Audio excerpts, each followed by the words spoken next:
पापा भी ऑफिस से आए थे। श्रेया बैठकर टीवी देख रही थी। पापा कुछ परेशान से दिख रहे थे। उन्होंने आते ही कहा, बेटा ये टीवी बंद कर दो। श्रेया, जी पापा, क्या बात है, आप कुछ परेशान से लग रहे हो। पापा, कुछ नहीं बेटी, जा एक गिलास पानी ला मेरे लिए। यह आवाज़ें सुनकर किचन में काम कर रही शालिनी जी पानी लेकर आई और श्रेया से कहा, शालिनी जी बेटा जाकर किचन में देख, मैंने सब्जी बनाने रखी है, मैं अभी आती हूँ। श्रेया अंदर चली गई। तब शालिनी जी ने पूछा, शालिनी जी क्या बात है, आप बहुत परेशान दिखाई दे रहे हैं। मोहन जी, शालिनी मेरी नौकरी चली गई। कंपनी काफ़ी समय से घाटे में चल रही थी। मेरे साथ कई लोगों को काम से निकाल दिया गया है।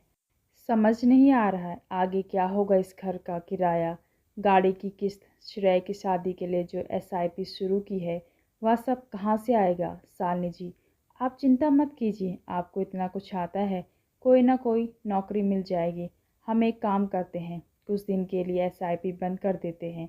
मोहन जी, नहीं नहीं, बेटी की शादी के लिए अभी से कुछ जोड़ेंगे तभी कुछ बन पाएगा। तुम जानती हो आजकल लड़के वाले पैसे मुंह फाड़ते हैं। ये सब बातें श्रेया किचन में सुन रही थी। वह झट से बाहर आई। श्रेया, पापा आप मेरे लिए पैसे जोड़ना बंद कर दो। इसकी दो वजह है। एक तो जब तक मैं अपने पैरों पर खड़ी नहीं हो जाती शादी नहीं करूँगी। दूसरी, मैं ऐसे लड़के से शादी करूँगी जो दहेज नहीं लेगा। अपनी नन्ही सी बेटी की बात सुनकर मोहन जी हंस पड़े। मोहन जी, बेटी अभी तो केवल 10 साल की है और दादी की तरह बातें करती है। चिंता मत कर, मैं तेरी शादी बड़े धूमधाम से कराऊंगा।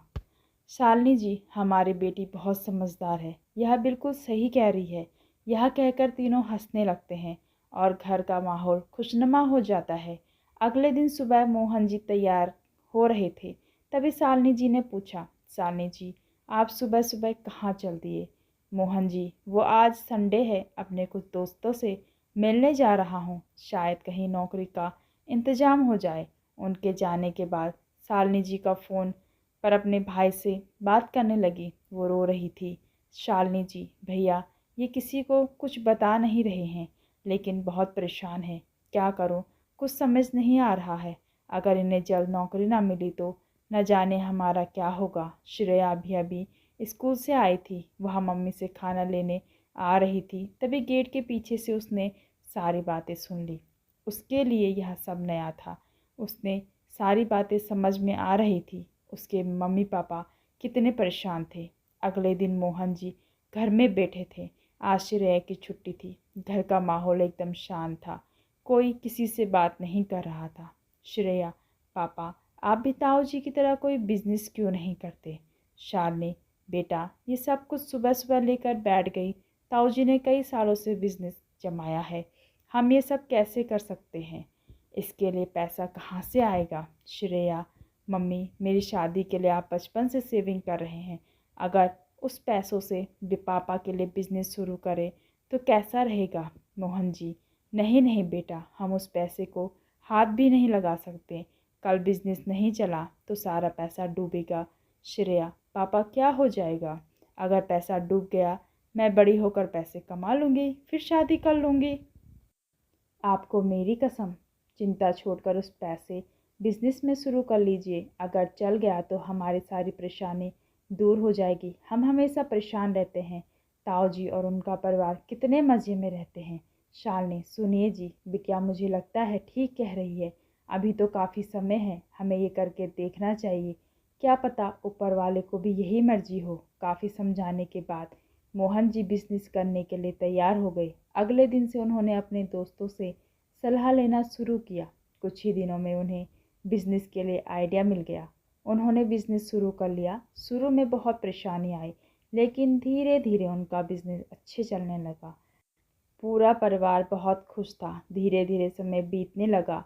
श्रेया ने बड़े होकर अपनी पढ़ाई पूरी की और फिर पापा का बिजनेस संभालने लगी।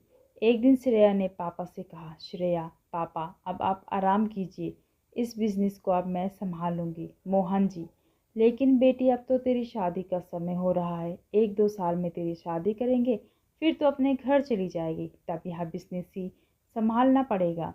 श्रेया, नहीं पापा, यह बिज़नेस मैं संभालती रहूँगी। मैं उसी लड़के से शादी करूँगी जो मुझे यह सब करने के लिए राज़ी होगा। मोहन जी और सालिन ने बहुत समझाया लेकिन श्रेया नहीं माने। मोहन जी अब घर पर ही रहते थे। वे कभी कभी ऑफिस चले जाते और फिर वापस आकर घर में बैठ जाते थे, लेकिन उन्हें अभी भी श्रेया की शादी की चिंता सताती रहती थी। एक दिन उनके घर के बाहर एक बड़ी सी कार आकर रुकी। उसमें से एक सज्जन आदमी अपनी पत्नी और बेटे के साथ आए। उन्होंने आकर मोहन जी से बात की। सज्जन: मोहन जी, हम काफ़ी समय से आपकी बेटी के साथ बिजनेस कर रहे हैं। आपकी बेटी हमें बहुत अच्छी लगी। मैं अपने बेटे की शादी आपकी बेटी से करना चाहता हूँ। अब ये ही मेरा बिजनेस संभालता है। मोहन जी: जी, ये तो मेरा सौभाग्य है, लेकिन मुझे श्रेया से पूछना पड़ेगा। सज्जन: जी, श्रेया से हमने बात कर ली और उसी ने सारी शर्तें भी मान ली है। उसी ने हमें यहाँ आपसे बात करने के लिए भेजा है। आप श्रेया से बात कर लेना, हम फिर आएंगे। मोहन जी: नहीं नहीं, ऐसा कैसे, हम लड़की वाले हैं। अगर श्रेया को सही लगे तो हम आपके घर आएंगे। शाम को जब श्रेया आए तो मोहन जी और शालिनी जी ने उससे बात की। श्रेया पहले ही उस परिवार को अच्छे से जानती थी। वह बिजनेस के सिलसिले में लड़के से कई बार मिल चुकी थी। कुछ ही दिनों में दोनों की शादी हो गई। दोनों ने मिलकर दोनों बिजनेस को मिलाकर बड़ा कर दिया, जिसका आधा हिस्सा श्रेया अपने पिता को देती थी। इसी तरह छोटी सी शुरुआत ने सबका जीवन सफल कर दिया था। अगर आपको मेरी कहानियाँ पसंद आती है तो मेरे चैनल को कमेंट, लाइक एंड सब्सक्राइब करना ना भूलें।